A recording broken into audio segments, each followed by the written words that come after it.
Jim Knowles' defenses at Duke and Oklahoma State took steps backwards in his first year before getting significantly better in later years.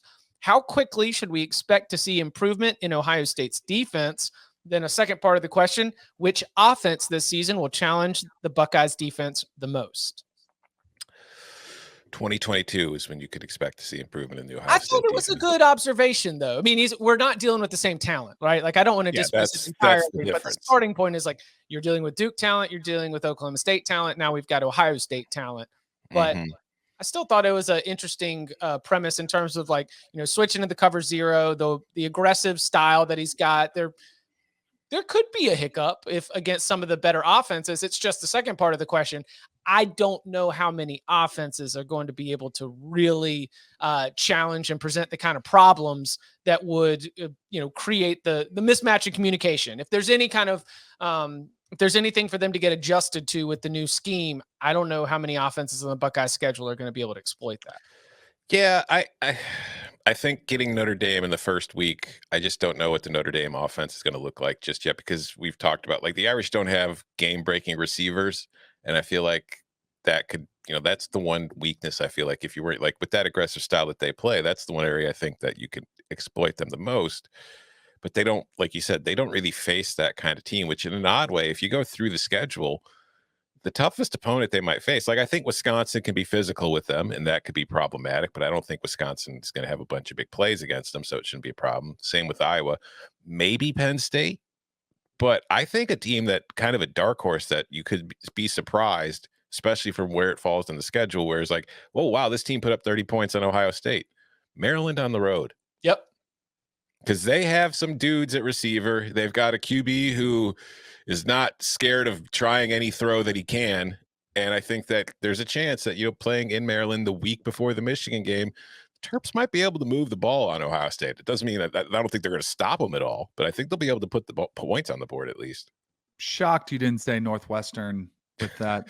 Remember what was it, the Big Ten championship game? That was the COVID year, right? Where they came out the first half with this magnificent game plan, and they're like slicing them up.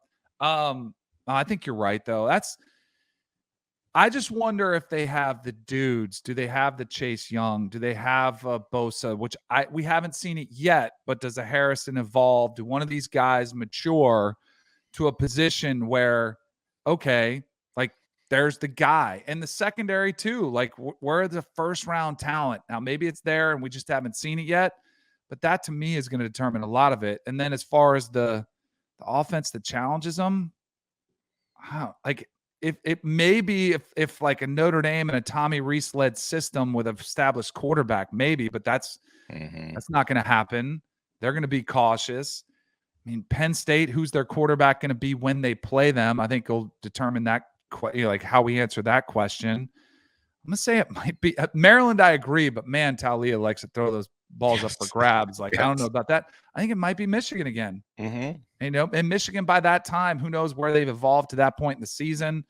But dual threat, two quarterback system that presents unique challenges. If they're still doing that, it's probably Michigan.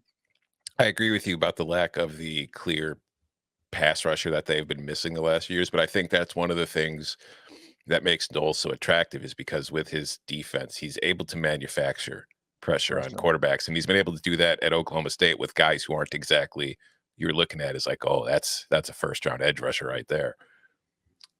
The expectation is that Ohio State's defense should also have an incredible advantage playing on the opposite side of Ohio State's offense, led by C.J. Stroud with Travion Henderson and Jackson Smith-Njigba and Emeka Egbuka and all of the players that we selected in the wide receiver draft and all of the offensive talent that we had, including offensive linemen that ended up getting discussed within the context of our Oklahoma drill draft as well. So if they win, don't you think it'll be 2019 LSU type of team where offense, like they got, CJ Stroud is Joe Burrow. You got Jackson Smith-Njigba is the Jamar Chase. Like you've got so many weapons to work with. And then the defense is good enough, not great, but just good enough.